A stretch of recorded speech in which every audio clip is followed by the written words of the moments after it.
Graça e paz a todos. Nesse momento onde a gente quer meditar um pouquinho sobre esse texto de Romanos capítulo 10, versículos 8 a 13.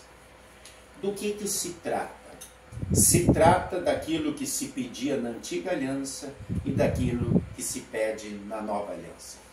O apóstolo Paulo ele começa mostrando a sua preocupação pelos judeus, pelo seu povo, principalmente pela liderança que exigia o cumprimento da lei. E no versículo 4 que acabamos de ler e ouvir, justamente diz isso, que Moisés entregou a lei pela qual nós éramos justificados. Que lei é essa? Ali, na verdade, não está se falando só dos 10 mandamentos, mas de todas as leis que haviam sido dadas por Moisés, lá no Antigo Testamento, para o povo hebreu. Tanto a lei moral, os 10 mandamentos que valem para nós, que é a lei para todos os seres humanos, como também a lei civil e aquela lei cerimonial. O nome já diz cerimonial, fazia parte de uma cerimônia, algo que preparava. O apóstolo Paulo fala aos Colossenses 2, dizendo aquelas leis cerimoniais, elas eram uma sombra do que viria, elas apontavam para Cristo. E então ele diz, por isso a gente não segue mais aquelas leis. Cristo já veio, ele cumpriu perfeitamente aquelas leis, era uma preparação. Ele diz, então a gente não guarda mais o sábado, dia de festa, dia de lua nova, a gente não precisa mais ser circuncidado, porque agora a gente é batizado em Cristo. Ali em Colossenses 10, o apóstolo Paulo explica exatamente o cumprimento dessas leis cerimoniais. E havia muitas leis que eram uma exigência para que o povo de Deus soubesse, nós estamos nos preparando para receber o Cristo, o Messias. E nós conhecemos várias dessas leis. Por exemplo, não se podia caminhar mais que 1 quilômetro no sábado. O sábado era o dia de descanso, de preparação para o Senhor, de culto, de louvor ao Senhor. O povo judeu, o povo hebreu, ele não deveria comer carne que a gente chama de remosa, carne mais forte, de bichos com casco fendido, como porco, peixes lisos. Então, era uma preparação. E havia várias e várias leis que hoje a gente até considera absurdas, mas que ainda continuam valendo para aqueles que ainda não acreditam em Jesus. Os judeus ortodoxos, eles ainda guardam isso. Eu vou citar apenas duas, que às vezes a gente lê e passa por cima e nem entende. Por exemplo, em preparação para a vinda de Cristo, o povo judeu ele devia saber que era um povo diferente. Então ele não podia usar roupa com duas cores. Está lá na lei cerimonial. O povo hebreu só podia usar roupa com uma cor. Então eles tinham aquela, a gente vê nos filmes, tipo aquela batina, né? Então ou ela era marrom, ou ela era preta, ou ela era branca, ou ela era em dias festivos, então eles usavam roupas festivas, mas era de uma cor só, ou uma azul, ou uma vermelha, ou uma roxa. Eles não podiam misturar cores. Por quê? A gente pensa hoje, uma besteira, né? Para a gente não tem sentido. Mas por quê? Para mostrar que eles adoravam um Deus só.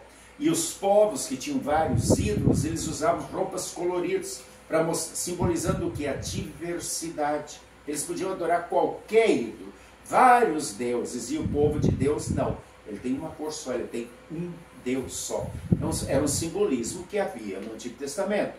Outra coisa, bem simples, mas que para a gente não faz sentido. Por exemplo, o judeu ortodoxo, ele não come cheeseburger até hoje. Sabiam disso? Pois é proibido. Lá em Jerusalém, esses McDonald's, eles não podem vender cheeseburger. Aí vocês vão perguntar, mas por quê? Porque uma das leis cerimoniais dizia o seguinte, vocês não vão fazer como os pagãos, como os idólatras, que cozinham o terneirinho, o cordeirinho, para comer no leite da mãe. Deus dizia, isso é um absurdo, né? Deixa o bicho crescer. E isso era um costume comum entre os idólatras. Eles pegavam o cordeirinho, o terneirinho, e cozinhavam no leite da própria mãe para comer. Então não se poderia misturar leite com carne. E o que isso tem a ver com cheeseburger? Cheeseburger tem queijo. Queijo é feito de leite e tem a carne. Então eles são proibidos até hoje de comer. Então são leis que para a gente não tem sentido. Mas para eles tinham todo sentido, porque eles eram um povo que estava preparando a vinda do Messias. E por isso Paulo começa o texto dizendo, olha, Moisés disse que vocês são um povo diferente, que a justiça, você se torna justo cumprindo as leis, mas Cristo já veio. E então Paulo diz, agora nós cremos e confessamos, nós cremos no coração e confessamos com a nossa boca que Jesus é o nosso Senhor e é o nosso Salvador, a nossa justiça. E então nós nos tornamos justos quando olhamos para a cruz do Calvário e dizemos, ali morreu o meu Senhor, o meu Salvador, que cumpriu toda a lei que nós não cumprimos. Mesmo os 10 mandamentos, que continua valendo, que é a lei moral, que nós não conseguimos cumprir perfeitamente. Amar a Deus acima de todas as coisas sempre. A gente não faz isso. Quantas vezes Deus não é prioridade? Não tomar o nome de Deus. Quantas vezes a gente fala besteira? Ai meu Deus, coloca, aquilo foi Deus que quis. E não é assim. Terceiro mandamento, santificar o dia do descanso, guardar um dia só para louvar, adorar a Deus. Quarto mandamento, honrar, respeitar o pai e a mãe. Quantas vezes a gente vê filho batendo em pai e mãe, xingando? A gente chega a ficar com vergonha no mercado, criança grita, eu quero isso, eu quero aquilo, o pai com vergonha. Cadê o respeito? Não matar. Quantas vezes a gente tem ódio, raiva de alguém que maltratou a gente, que magoou a gente, e a gente está matando essa pessoa no coração? Não adulterar. Quantas vezes a gente olha com um olhar impuro uma outra pessoa? Não furtar. Quantas vezes a gente quer levar vantagem em alguém que deu uma de trouxa perto da gente, deu um troco a mais, a gente embolsa e não é verdade.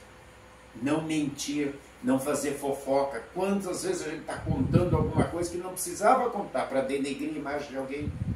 Não cobiçar herança, não cobiçar qualquer coisa que não seja nossa. São só 10 mandamentos e a gente não cumpre. Jesus cumpriu. Jesus cumpriu todos esses mandamentos. E por isso ele não precisava morrer.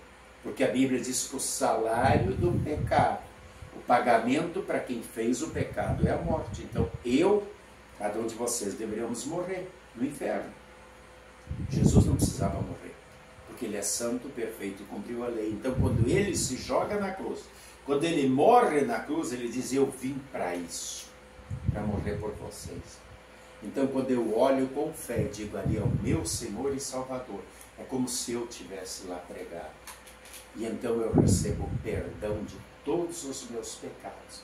E por isso que Paulo diz, agora eu sou justificado pelo que Cristo fez por mim. E quando eu creio isso, foi o que ele disse ali em Romanos 10, no coração, e eu vejo que isso mudou a minha trajetória, eu estava indo para o inferno, eu agora estou indo para o céu. Isso se torna tão importante, isso me deixa tão feliz, que eu agora quero confessar. Por isso que diz ali, se teu coração tu crês e com tua boca confessares, todo aquele que invocar o nome do Senhor, todo aquele que testemunhar essa fé, este será salvo. Essa é a nossa garantia de salvação, a nossa certeza de salvação. E é então que agora nós temos que parar diante dessa reflexão e perguntar, realmente é importante para mim isso? O que Jesus fez?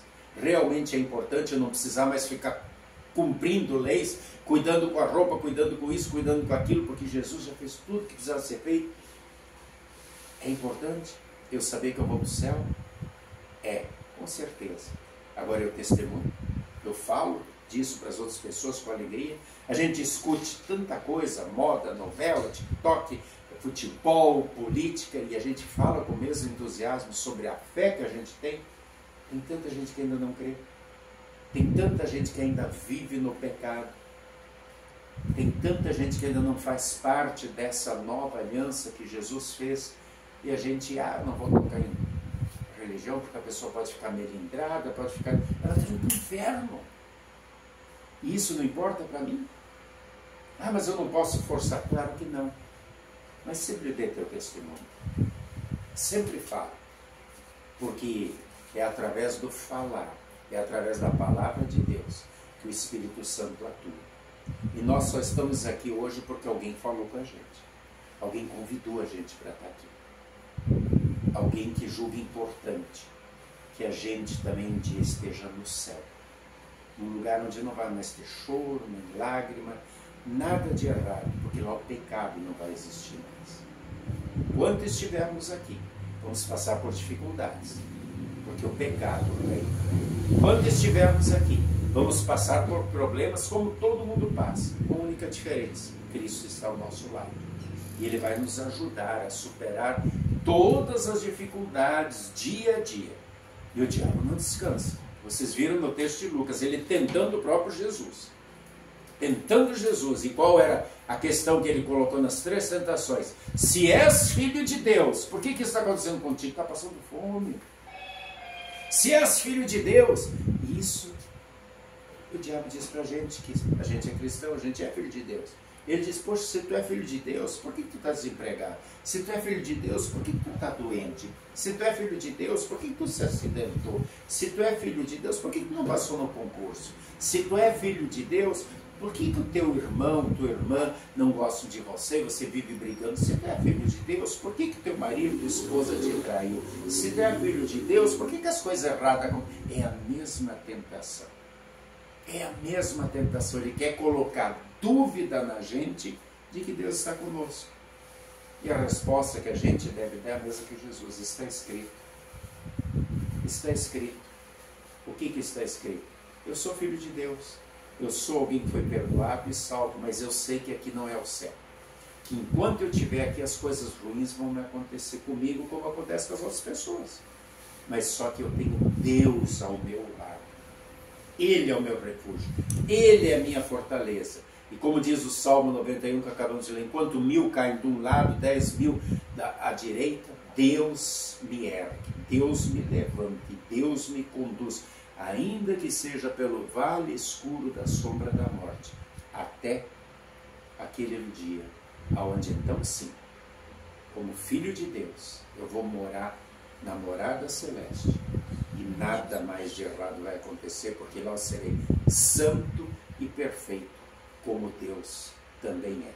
Que Deus nos mantenha firmes nesta fé, e que nós, como justificados pelo sangue de Jesus, perdoados, sabendo isso no coração, tendo essa alegria, também expressamos, falemos, testemunhamos, para que outros também possam crer, serem convertidos pelo Espírito Santo e estarem com todos nós, juntos, na vida eterna. Amém. E a paz de Deus, que excede o entendimento humano, guarde nossos corações e nossas mentes em Cristo Jesus para a vida eterna. Amém.